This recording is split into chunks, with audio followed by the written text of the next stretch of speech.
Budget కోడలు అత్త versus కోడలు. ఉదయం 6 గంటలు. ఇంట్లో కోడలు సిరి వంట చేస్తోంది. అత్తయ్య లక్ష్మమ్మ చేతిలో ఖర్చుల నోట్బుక్ పట్టుకుని వస్తుంది. సిరి, ఈ పూట తినడానికి వంటేం చేస్తున్నావు? అత్తయ్య, వేడివేడి ఇడ్లీలు పెట్టాను. ఇడ్లీలు కాసేపట్లో దించేస్తా. కొబ్బరి పచ్చడి కూడా సిద్ధంగా ఉంది. అయ్యో బాబోయ్, కొబ్బరి పచ్చడా? కొబ్బరికాయ రేట్ చూసావా? కొబ్బరికాయ ధర వింటేనే గుండె దడపడుతుంది. అత్తయ్య, ఒక్క కొబ్బరికాయతో ఇంట్లో నలుగురికి సరిపడే చట్నీ అవుతుంది. అదే కొబ్బరితో 2 రోజులు గడవాలి. మధ్యతరగతి బతుకంటే ఇదే. డబ్బులేమైనా చెట్టుకు కాస్తాయా? సిరి నవ్వుతూ, అత్తయ్య, పొట్ట నిండితేనే పొలం పనైనా ఇంటి పనైనా చేయగలం కదా. కడుపు నిండుతుంది, కానీ జేబు మాత్రం ఎండిన బావిలా అయిపోతుంది. అప్పుడే రాము వస్తాడు. అమ్మా, ఇంట్లోకి రాగానే ఖర్చుల పంచాయతీ మొదలైపోయిందా? ఇది పంచాయతీ కాదురా, ఇంటి ఖర్చుల లెక్క. అయ్యో, ఆకలేస్తుందమ్మా. ముందు 4 ఇడ్లీ పెట్టు. ఇంటి ఖర్చుల సంగతి తర్వాత మాట్లాడుకుందాం. 2 ఇడ్లీలు తింటే చాలు, ఇంకేం అవసరం లేదు. ఎందుకమ్మా? 2 ఇడ్లీ చాలు. 2 తింటే చాలు, ఆకలి తగ్గుతుంది. తక్కువగా తింటే ఇంటి ఖర్చు తగ్గుతుంది. 2 ఇడ్లీలతో ఆకలి తగ్గితే హోటళ్ళు ఎప్పుడో మూసేసేవారు. సిరి రాము మాటలకి నవ్వుతుంది.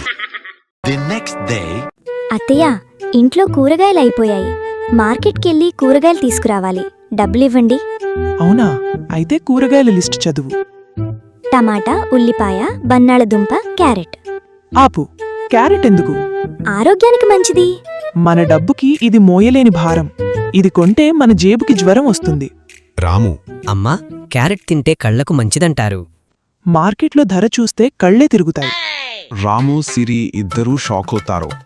సిరి తక్కువ ధరలో మంచి కూరగాయలు తీసుకొస్తుంది. ఎంత ఖర్చు పెట్టేశావు? 320 రూపాయలు. అయ్యో బాబోయ్, ఇంత ఎక్కువ? ఈ లెక్క వింటేనే తల తిరుగుతోంది. కాదత్తయ్య, పక్క దుకాణంలో ఇవే 430 రూపాయలు. రాము, అమ్మా, 110 రూపాయలు ఆదా చేసింది. లక్ష్మమ్మ ఆశ్చర్యంగా. నిజమా? అవునత్తయ్య. సరే. ఇంట్లో మనిషి కనిపించడు, ఫ్యాన్ మాత్రం గిరగిరా తిరుగుతోంది. ఎవడ్రా ఈ ఫ్యాన్ వేసింది? నేనే. బయటికి పోతే ఫ్యాన్ స్విచ్ ఆపేసిపోరా. కరెంట్ ఉచితం కాదు. 5 నిమిషాలే కదా. 5 నిమిషాలు 5 రూపాయలు. ఏడాదయ్యేసరికి ఎంతవుతుందో తెలుసా? అత్తే చెప్పేది కూడా నిజమే. అయ్యో బాబోయ్, నువ్వు అమ్మగూటికే చేరిపోయావే. కాదు, నేను బడ్జెట్ టీంలో ఉన్నాను. అమ్మా, ఈ నెల జీతం. లక్ష్మమ్మ డబ్బులు లెక్క పెడుతూ, పైసా పైసా లెక్కేసా. పైసలన్నీ సరిగ్గా ఉన్నాయిరా? సిరి, అత్తయ్య, అన్నీ ఖర్చు చేయకుండా 4 రూపాయలు మిగిల్చి దాచిపెడదాం. ముందు అనవసర ఖర్చులకి పోకుండా చూసుకోవాలి. చేతనైనంత పొదుపు చేద్దాం, కానీ అవసరమైన సామాన్ మాత్రం తెచ్చుకోవాలి. రాము, మీరిద్దరూ ఒకే మాటను 2 విధాల చెబుతున్నారు.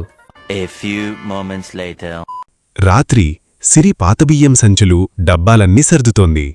ఇవన్నీ ఎందుకు? ఏది ముందు కొనామో అది ముందుగా వాడితే వృధా తగ్గుతుంది.